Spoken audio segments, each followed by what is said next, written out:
Readings of the day student. आगे बढ़ते हैं हमारे सिंटेक्स डायरेक्टेड डेफिनेशन चैप्टर में। हमने last time S attributed definitions की बात की थी। अभी इन एट्रीब्यूटेड एट्रीब्यूट्स की बात करेंगे। एल एट्रीब्यूटेड डेफिनेशंस भी कहते हैं जिसे, एल एट्रीब्यूटेड डेफिनेशंस। ओके, तो आज इसकी बात करने वाले हैं। तो जैसे हमने पहले ही उसकी डेफिनेशंस में डिस्कस किया था कि क्या होता है जब नोड है पास ट्री में, वो टॉप टू बॉटम जाता है और define using attribute values at the parent और सिबलिंग। जो अपनी एट्रीब्यूट वैल्यूज़ है वो पेरेंट या सिबलिंग से लेता है। तो एस एट्रीब्यूट में क्या था हम याद रखेंगे, एस एट्रीब्यूटेड डेफिनेशन में क्या था, वो बॉटम अप जा रहा था। ओके, ये क्या जा रहा है, टॉप डाउन जाता है एल एट्रीब्यूट। हम डेफिनेशंस डिफरेंसेस तो देखने ही वाले हैं। ये टॉप डाउन जाएगा, ये बॉटम अप जाएगा। एस एट्रीब्यूट में और क्या होता है, हम जो अपनी वैल्यू होती है वो चाइल्ड से पेरेंट को मिलती है। चाइल्ड की वैल्यू पेरेंट को मिलती है। यहाँ पे क्या होता है, पेरेंट या तो सिबलिंग की वैल्यू, इन दोनों में से एक की वैल्यू किसी को भी पास कर सकते हैं। हम किसको, चाइल्ड को पास कर सकते हैं। ठीक है, देख लेते हैं क्या है। जैसे हम पहले देख रहे थे वहाँ पे डिफरेंट डिफरेंट डेटा टाइप्स नहीं थी, यहाँ पे डिफरेंट डिफरेंट डेटा टाइप्स है। C S gives T L, यानी कि L dot in is T dot type. ठीक है, एल की टाइप है वो डिफाइंड नहीं है।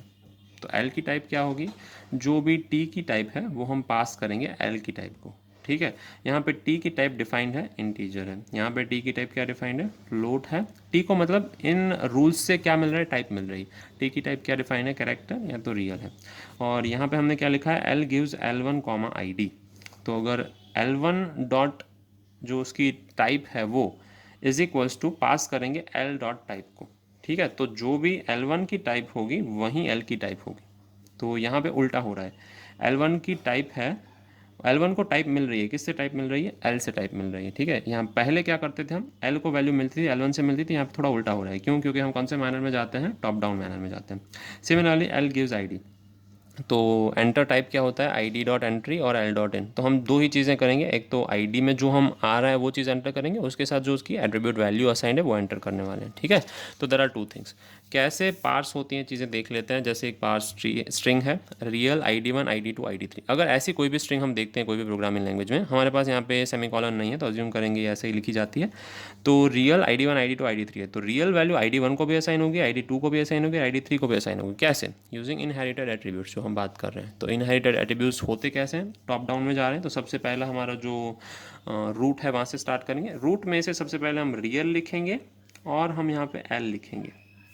ठीक है, तो रियल क्या हो जाएगी, टाइप हो जाएगी। तो टी डॉट टाइप है वो एक रियल है, वो टी डॉट टाइप इसको मिल रही है। सेम चीज़ वो अपने सिबलिंग से लेगा। तो अब से इस ट्री में जो भी आएगा उसकी टाइप क्या हो जाएगी, रियल हो जाएगी। ये फिक्स हो गया। तो हमने रियल जनरेट कर लिया और रियल है वो अपने सिबलिंग को पास कर दिया यहाँ पे। अब सिबलिंग क्या जनरेट कर रहा है, ये इन चीज़ों से जनरेट हो रहे हैं सारे। ठीक है, ये सारे रूल्स हैं उसके, इन रूल्स से जनरेट हो रहा है।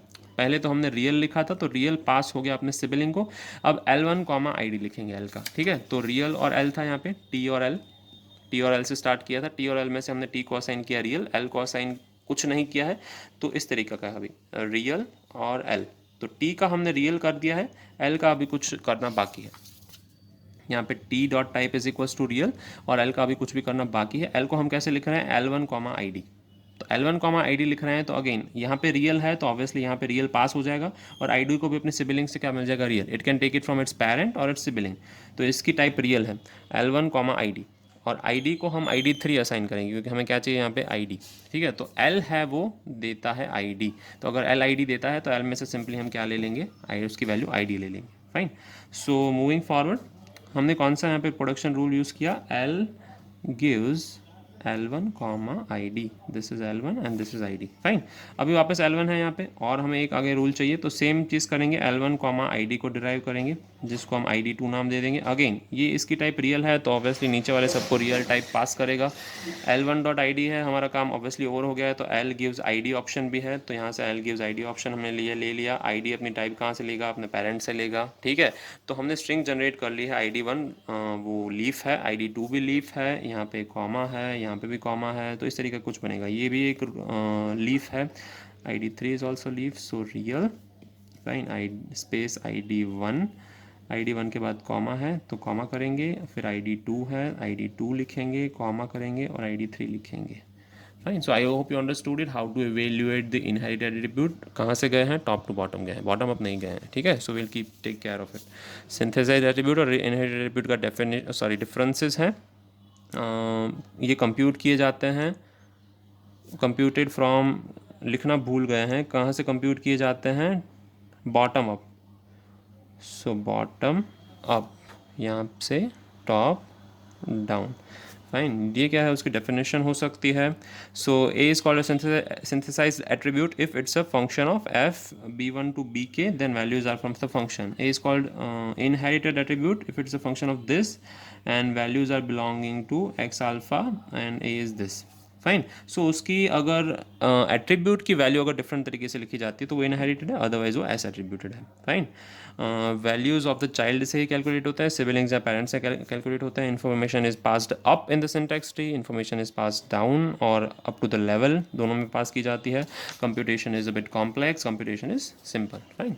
तो ये उसके डिफरेंसेज हैं of S attributed and L attribute, generally पूछा जाता है, will take care to remember it. Fine. फिर डिपेंडेंसी ग्राफ आता है कि डिपेंडेंसी कैसे होती है जब भी हम ग्राफ ड्रॉ करते हैं यूजिंग द CFG या उसके रूल्स, तो how the dependency is created. तो डिपेंडेंसी ग्राफ क्या होता है, वो एक डायरेक्टेड ग्राफ होता है जो रिप्रेजेंट करता है इंटरडिपेंडेंसी, यानी कौन सा नोड है वो किस पे डिपेंडेंट है generally. Okay, for the rule x gives yz the semantic action is given by xx is equals to f dot yy और zz। फाइन। तो xx को कौन सी वैल्यू मिलती है, yy और zz के कुछ फंक्शन अप्लाई करके जो वैल्यू मिलती है वो किसको पास की जाती है, x को।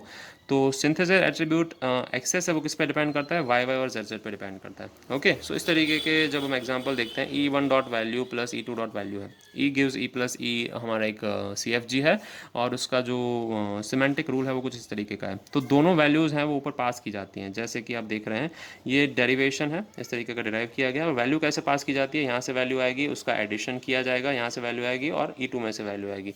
तो ये डिपेंड करती है किस पे, जैसे कि f dot E dot well function है वो जनरेट कैसे होता है, e डॉट वैल्यू है वो डिपेंडेंट किस पे है, f of e1 dot well comma e2 dot well, और फंक्शन में किया क्या जाता है, एडिशन किया जाता है। राइट। सो ये डिपेंडेंसी ग्राफ है, डिपेंडेंसी ग्राफ का एल्गोरिथम होता है। I am not gonna dictate this algorithm because it's very simple and easy to do it, so you can just pause the video and write it down if you wish. Fine. So I am gonna just move forward to the evaluation order, कि जब भी हम लिखते हैं कोई भी inherited definition तो उसका इवेल्युएशन ऑर्डर क्या होता है। Fine. So we are gonna just keep it short and understand from the figure itself what it says is topological sort follow किया जाता है। डिपेंडेंसी ग्राफ में डिपेंडेंसीज होती हैं, वो evolution in the order of pass tree, pass tree के हिसाब से बॉटम अप टॉप डाउन में इवोल्यूशन होता है, और टॉपोलॉजिकल सॉर्ट है वो फॉलो किया जाता है।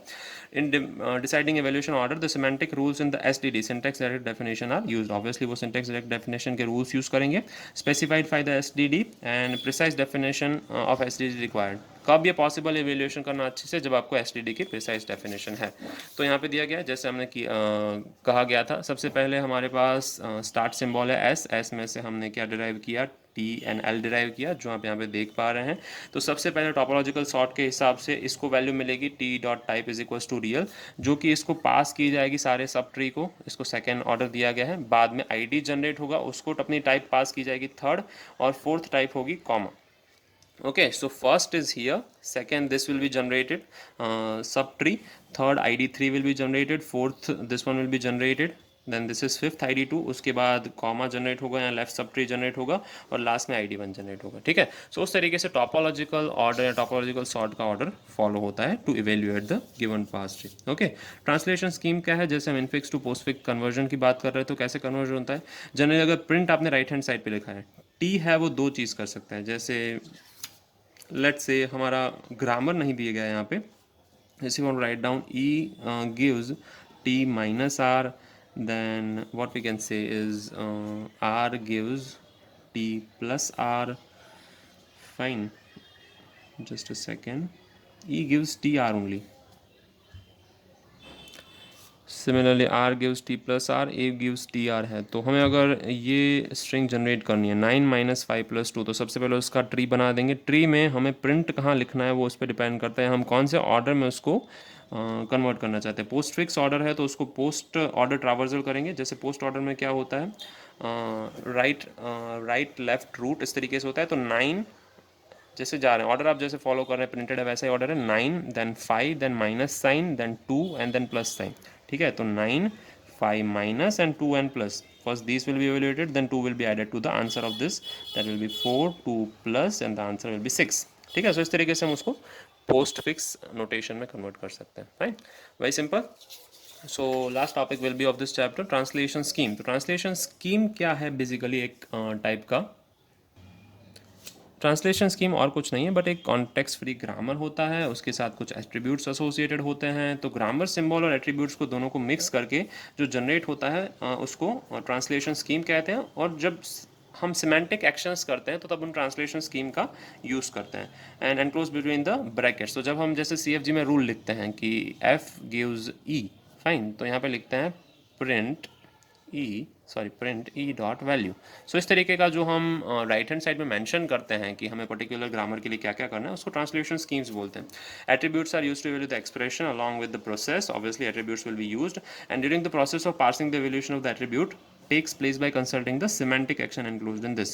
सो कुछ नहीं बोला गया है, जो हम ऑलरेडी कर चुके हैं उसको ट्रांसलेशन स्कीम के तौर पे डिफाइन किया गया है। जो भी आपका सिमेंटिक इवेल्युएशन आप देख रहे थे पहले, ठीक है, जैसे कि हमें एस एट्रीब्यूटेड डेफिनेशन कोई भी दी गई थी या एल एट्रीब्यूटेड डेफिनेशन दी गई थी,